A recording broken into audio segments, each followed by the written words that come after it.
Buenos días con todos. Este seminario sobre fracturas de cadera pediátrica y fémur deficiario pediátrico.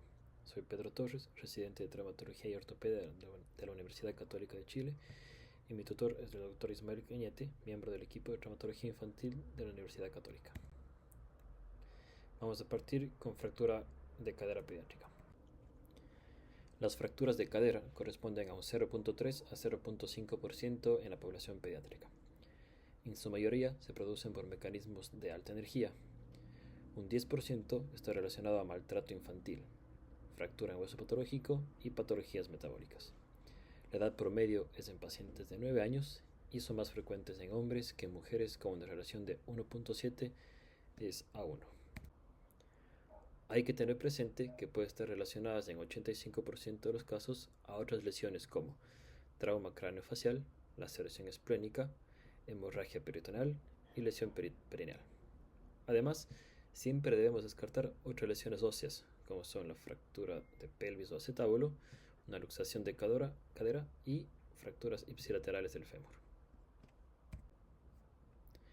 En el caso de una fractura de cadera de baja energía, tenemos que pensar en otras patologías asociadas, como la osteomielitis, quistes óseos, displasia fibrosa, osteogénesis imperfecta, osteopenia difusa, enfermedad ósea metabólica, tumores malignos. Además, con el aumento de la actividad deportiva de alta exigencia en los niños, debemos tener en mente las fracturas por estrés. El fémur proximal tiene dos núcleos de osificación. El núcleo de la epífisis aparece en general en menores de 12 meses de vida.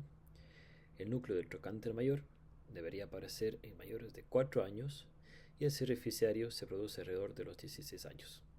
Es por eso que en fracturas transversas en medio de estos dos núcleos de osificación puede causar alteraciones en el crecimiento tanto de la metáfisis como el cuello o la cabeza femoral. El periósteo del hueso inmaduro es más grueso y celular que el del adulto. Cuando se fractura, genera un gran callo óseo, por lo tanto, una buena reducción es crucial para generar una buena consolidación. Al hablar de anatomía vascular del fémur proximal, durante el crecimiento la vascularidad pasa por 5 etapas. La primera, que es el nacimiento, en la cual los vasos metafisiarios penetran directamente en la cabeza femoral. Una segunda etapa, que se da entre los 4 meses y los 4 años, en la cual los vasos metafisiarios decrecen de tamaño y cantidad. En esta etapa la fisis se convierte en una barrera para los vasos que no logran llegar a la epífisis. Una tercera etapa, que está entre los 4 y los 7 años, los vasos epifisiarios laterales son los cuales irrigan la epífisis. Una cuarta etapa, que va entre los 7 y 10 años, en la cual los vasos de ligamento redondo son más gruesos y aportan con vascularidad importante a la epífisis.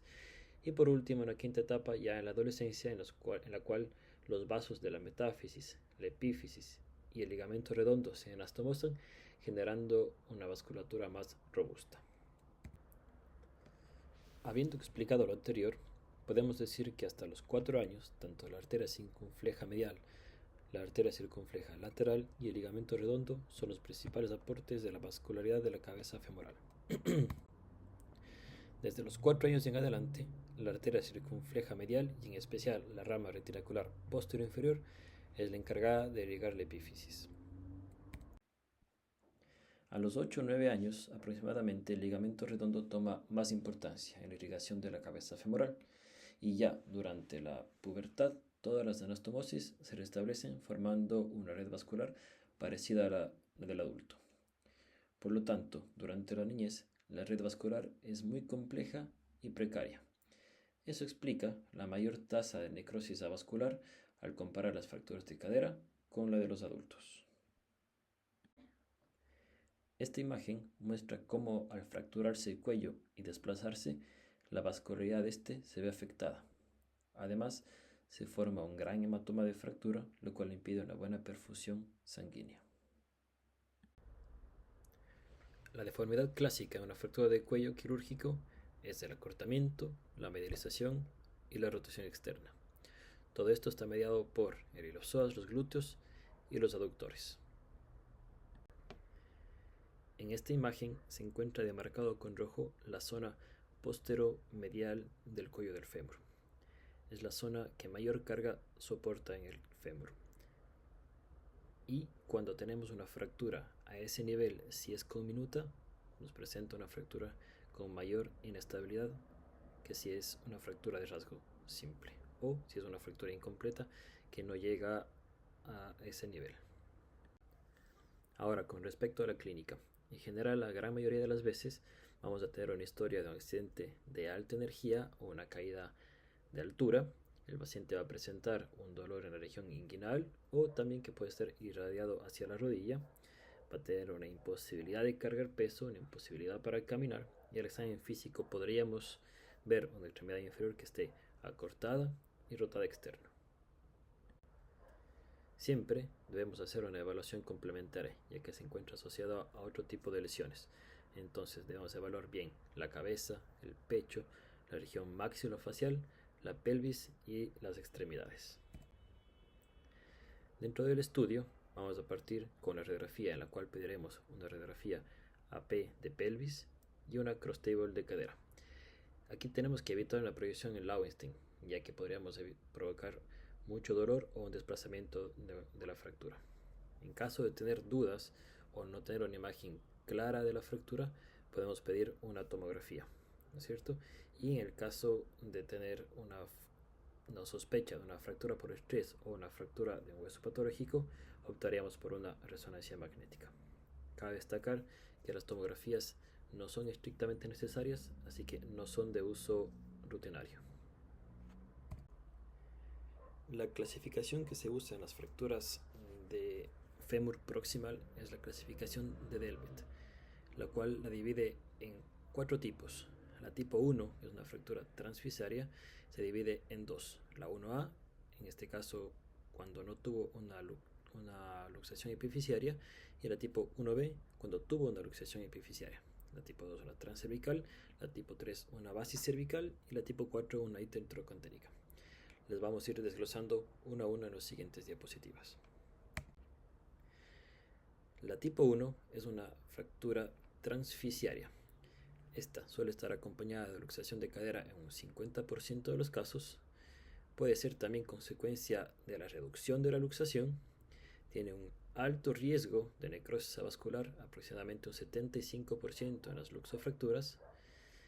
Puede causar un cierre fisiario precoz y tiene 2 pics de incidencia. La primera que está entre los recién nacidos a los 2 años y el segundo pic que está entre los 5 a 10 años.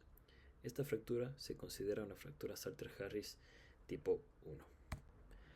La tipo 2 es una fractura transcervical. Estas son las más comunes, llegando a ser aproximadamente el 50% de las fracturas. De estas, el 50% son fracturas desplazadas y tienen un riesgo de necrosis vascular de un 27%. Tiene 3 pics de incidencia, entre los 2 y 4 años, entre los 8 y 9 años, entre los 12 y 13 años. La tipo 3 es una fractura basicervical. En general, esta se debe en accidentes de alta energía. Presenta un riesgo de necrosis vascular del 20% y un cuarto de estas fracturas presentará un cierre fisiario. Además, como complicación frecuente en este tipo de fractura es la coxa vara, que aproximadamente se produce en un 14%. La Delbet tipo 4 corresponde al 10% de las fracturas de cadera. Tiene un riesgo del 5% de necrosis vascular y estas en general son de buen pronóstico. Tenemos también la clasificación de Wang. Esta es menos usada que la clasificación de Delbet. Consiste en 5 tipos. El tipo 1, 2 y 3 siendo fracturas de rasgo simple, siendo la 1 un rasgo no desplazado, la 2 un rasgo parcialmente desplazado y la 3 un rasgo desplazado y angulado. La tipo 4 es una fractura que presenta conminución en la pared posteromedial y la tipo 5 son fracturas a nivel intertrocantérico.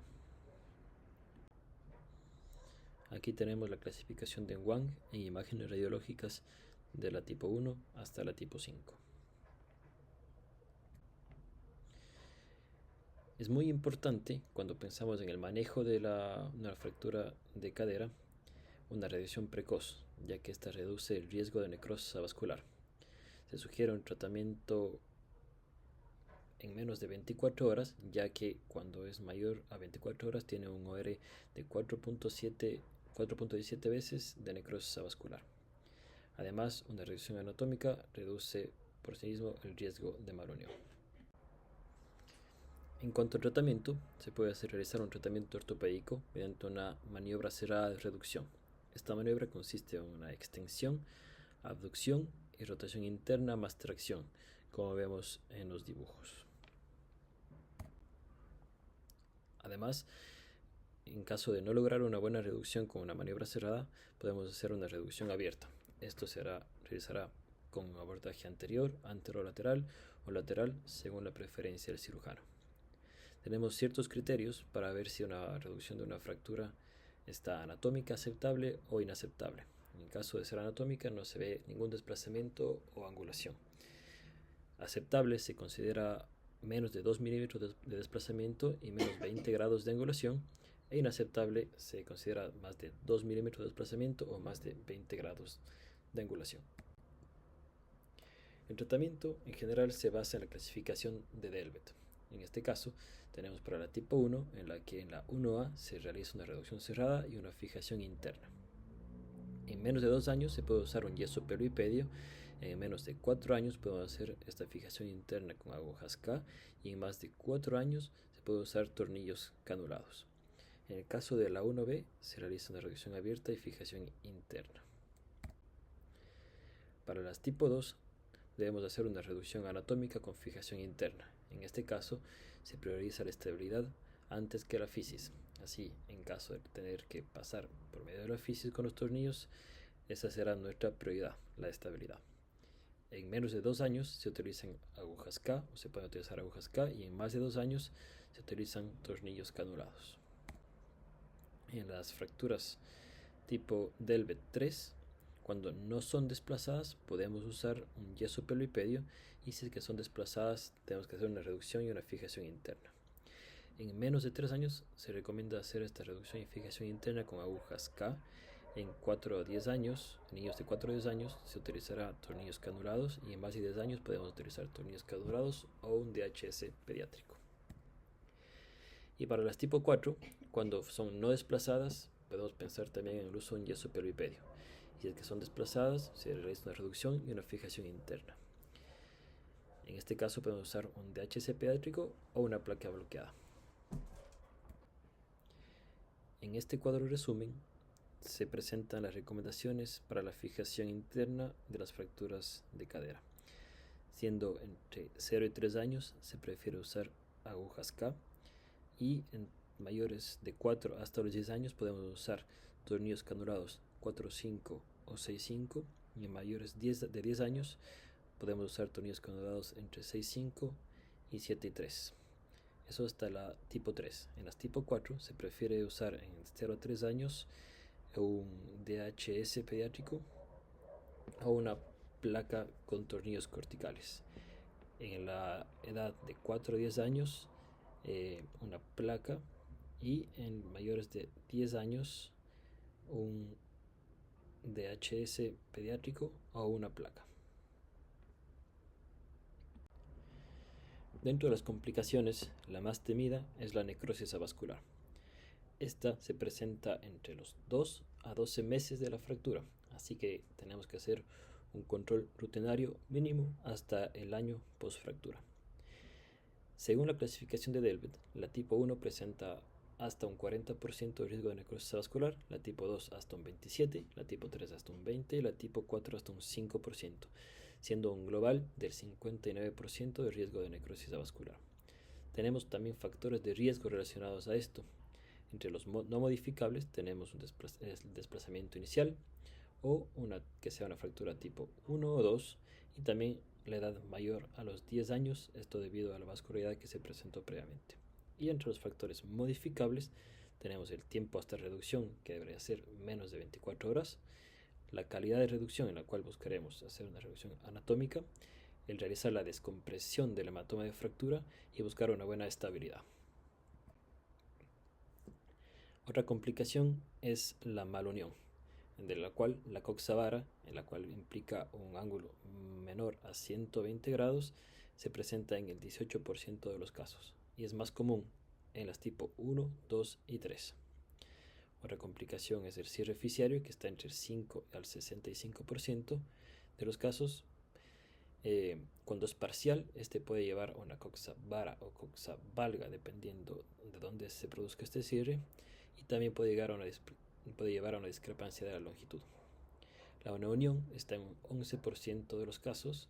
Esta se produce por una falla en la reducción, y las que mayor riesgo tienen son las tipo 2. Y otras complicaciones, como la infección, que es muy raro, que está en menos del 1%, o la condrolisis. Ahora pasaremos a conversar sobre la fractura de fémur pediátrica.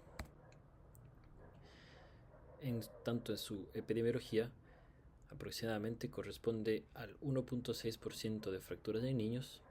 La incidencia es de 16 a 28 por cada 100.000 niños al año. Es más común en hombres, con una relación de 3:1, y los niños mayores de 3 años presentan una mayor incidencia. El hueso infantil presenta una cortical más delgada en comparación con la del adulto y un canal medular más amplio. A medida que vamos creciendo, esto se invierte, llegando en el adulto a tener corticales gruesas y un canal medular más pequeño. Los mecanismos de lesión son variados, entre ellos las caídas de altura y los traumatismos automovilísticos son los más frecuentes. Las caídas de altura se presentan en general en niños más pequeños y los traumatismos automovilísticos en todos los grupos etarios. También en deporte se pueden presentar fracturas de fémur, y en general estos son en niños adolescentes. También se puede ver fracturas en atropellos, que se dan en niños entre los 3 a 10 años en general, y también las lesiones no accidentales, que siempre tenemos que pensarlas en niños menores de 36 meses. Aquí tenemos la clásica triada de Waddell, en la cual cuando un niño es atropellado puede presentar una fractura de fémur, un trauma abdominal o torácico y un TEC. Esto por el mecanismo, en especial el mecanismo que tenemos en la mitad, cuando son niños entre los 3 a 10 años. En la clínica, el paciente va a presentar dolor, una impotencia funcional, imposibilidad de cargar, deformidad y acortamiento. Y cuando realicemos el examen físico, no debemos dejarnos llevar solo por la extremidad que se encuentra lesionada. Tenemos que hacer un examen físico completo en el cual evaluaremos la cabeza, el tórax, el abdomen y otros huesos. Además, siempre evaluar el estado neurovascular distal y registrarlo. Para el estudio, pediremos radiografías, de la cual la AP y la lateral de fémur será la principal, pero siempre tenemos que evaluar las articulaciones adyacentes. Por lo tanto, pediremos al mismo tiempo una radiografía de la cadera y de la rodilla ipsilateral. En este caso, las fuerzas deformantes están mediadas por el iliopsoas, que genera una flexión y una rotación externa del fragmento proximal, los aductores, que generan un acortamiento y un varo del fragmento distal. Los gastrocnemios van a desplazar el fragmento hacia posterior, y los isquiotibiales y la banda iliotibial presentarán un acortamiento y un recurvato. En cuanto a su clasificación, la AO tiene una clasificación para fracturas en niños, de la cual el fémur diafisario sería 32D, 3 por el fémur, 2 por ser diafisario, y en fracturas pediátricas se agrega la D de diafisario. De ahí podemos subdividirlos en fracturas que sean completas, transversas, segmentarias, oblicuas o espirales, con las subsiguientes clasificaciones demostradas ahí. Sin embargo, la clasificación más usada actualmente, o la que nosotros más vamos a referirnos, es una descriptiva, en la cual vamos a ver el lugar de la fractura, si es proximal, diafisario, distal, el patrón de la fractura, en lo cual explicaremos si es una fractura transversa, esferoidea, oblicua, cominuta, un tallo verde, y tenemos criterios para evaluar la estabilidad, de los cuales son criterios de inestabilidad, un rasgo oblicuo largo, un rasgo espiroideo cuando tenga una fractura conminuta, o los rasgos que sean muy proximales o muy distales. Es muy importante hablar de las lesiones no accidentales, ya que un 65% de las lesiones se presentan con fracturas aisladas de huesos largos. De ellas, un alto porcentaje son el fémur. Estas fracturas, o estas lesiones mejor dicho, afectan a niños de todo tipo socioeconómico. Pueden pasar desapercibidas y un 25% pueden tener otras lesiones graves y un 5% puede llegar a la muerte. Es la segunda causa de muerte en niños e infantes en Estados Unidos. ¿Qué factores de riesgo tenemos para una lesión no accidental? Los que se describen a continuación, que son padres o madres solteros o jóvenes, familias con abuso de drogas, niños con padres que fueron abusados, primogénitos, niños prematuros, niños con capacidades diferentes, hijastros y familias con bajos ingresos. En la historia clínica, ¿cuáles son los signos que nosotros tenemos que estar pendientes para evaluar una lesión accidental?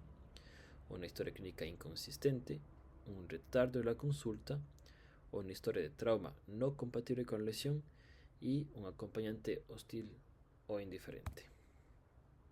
Tenemos que hacer una evaluación con un equipo multidisciplinario en el cual el traumatólogo infantil toma gran parte de esto al ser el que puede evaluar de manera inicial y sospechar de manera inicial en este tipo de lesión, y a lo cual nosotros deberíamos conversarlo y comunicarlo con el pediatra y con el trabajador social. Ahora, cuando hablamos del tratamiento, tenemos en general dos opciones: un tratamiento no quirúrgico y un tratamiento quirúrgico, y esto va a depender de la edad, del peso, de las características de la fractura y del contexto de la fractura. En el tratamiento no quirúrgico tenemos dos opciones iniciales, que sería el arnés de Pavlik y el yeso pelvipedio.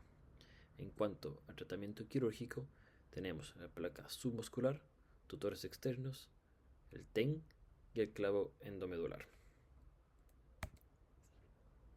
Estos son los límites aceptables de angulación y acortamiento en una fractura de fémur en niños.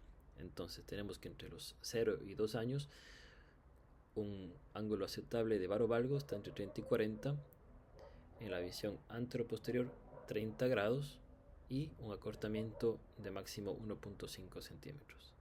Entre los 2 y 5 años una angulación aceptable está en los 15 grados, en el plano antero-posterior 20 grados y un acortamiento de hasta 2 centímetros.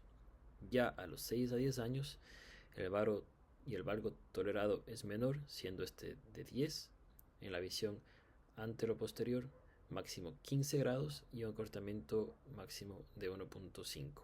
Y ya niños mayores de 12 años, el varo y valgo tolerado es mucho menor, llegando a ser 5 grados, en la visión antero-posterior 10 grados y presentando un acortamiento máximo de 1 centímetro. En este cuadro se presenta la sugerencia de tratamiento para niños con fracturas de fémur diafisario según la edad. Entonces, en niños menores a 6 meses se prefiere el uso del arnés de Pavlik. En niños entre 6 meses a 2 años se realiza o se prefiere realizar una reducción cerrada y colocar un yeso pelvipedio. Ya cuando pasan de los 2 a los 6 años, tenemos varios ítems a considerar. El acortamiento de 2 a 3 centímetros, si es politraumatizado, si tiene fracturas múltiples o una fractura expuesta. Si es que es así y cumple cualquiera de esos 4 criterios, se prefiere utilizar una reducción y una osteosíntesis con TEN. Pero si es que no tiene ninguno de estos ítems, se puede optar por una reducción cerrada y un yeso pelvipedio. En niños de 6 a 11 años, si tienen más de 50 kilos o presentan una fractura inestable, se opta por una placa submuscular. Y si tienen menos de 50 kilogramos o una fractura estable, se puede optar por una reducción y una osteosíntesis con TEN. Ahora, en niños mayores a 11 meses, en caso de tener canal medular estrecho, que sea una fractura inestable o una fractura muy proximal o muy distal, en caso de ser así, se coloca una placa submuscular. y en caso de no ser así, se puede optar por un clavo endomodular rígido con entrada trocantérica. Aquí abajo en la parte izquierda del cuadro, con un asterisco, nos da los criterios de que es inestabilidad. Y sería un rasgo oblicuo largo entre 0 a 60 grados, un rasgo espiroideo y que tenga cominución. Eso quiere decir más de 2 fragmentos. Las correas de Pavlik son las que se muestran en el gráfico de la derecha. En general se usan para lactantes no deambulantes, cuando tenga una fractura aislada, y en este caso no importa la estabilidad de la fractura. Cuando lo comparamos las correas versus el yeso pelvipedio, tenemos menos complicaciones y similares resultados funcionales. El yeso pelvipedio se coloca en pabellón bajo sedación o anestesia general. Se usa una mesa con extensión para yeso pelvipedio. Cuando lo colocamos buscamos una flexión entre los 60 y 90 grados, una abducción de aproximadamente 30 grados y que esté en rotación externa. Moldeamos en yeso en recurvatum y en valgo. Presenta un riesgo de síndrome compartimental cuando colocamos la extremidad en la flexión mayor de 90 grados, cuando realizamos una tracción excesiva y cuando tenemos un mal acolchado. En cuanto a los TENS, tenemos las ventajas de que es un procedimiento mínimamente invasivo, rápido y seguro. Sin embargo, las desventajas es que nos presenta una baja estabilidad en niños pesados y en fracturas espiroides. Además, requiere un segundo tiempo quirúrgico para el retiro. En cuanto a su diámetro, buscamos que sea un cuarto del canal. Tenemos que realizar un premoldeado a nivel del foco de la fractura. Podemos colocarlos de forma tanto anterógrada como retrógrada y el uso de los end caps da mayor estabilidad. Tenemos también mayor riesgo de estositis sintomática cuando el TENS pasa por la fisis, lo cual deberíamos intentar evitarlo. En cuanto al clavo endomedular, las ventajas de este es que es una fijación rígida, nos presenta una facilidad de controlar la rotación y la desventaja es que podemos dañar la epífisis proximal y así dañando la fisis trocantérica. En niños se prefiere un clavo de entrada lateral trocantérica, ya que en caso de entrar por la fosita piriforme tenemos alto riesgo de lesionar la arteria circunfleja medial, generando así un riesgo de necrosis avascular. En cuanto a la placa, se recomienda realizar con la técnica MIPO. Se debe colocar en una posición submuscular entre el vasto lateral y el periósteo. Podemos utilizar una placa LC-DCP de 4.5 milímetros y que puede ser entre 12 a 16 orificios según lo necesario. Se recomienda 3 tornillos a distal y 3 tornillos a proximal. En cuanto al fijador externo, este es un método rápido de colocación. Se utiliza en general para control de daño, para fracturas expuestas y fracturas inestables. Presenta una mínima pérdida sanguínea y en general se usa como una fijación provisional.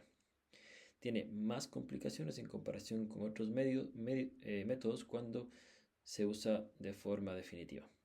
Estas complicaciones van desde la pérdida de reducción, la malunión, dismetría, hasta presentar un mayor tiempo de consolidación y un mayor riesgo de refractura. Entre las complicaciones de una fractura de fémur tenemos pérdida de reducción, malunión y no unión en un bajo porcentaje, dismetría, síndrome compartimental, se puede presentar un acortamiento en niños de más de 10 años y un sobrecrecimiento en niños de menos de 10 años, retardo de la consolidación, puede presentar osteosíntesis sintomática y también refractura. Muchas gracias.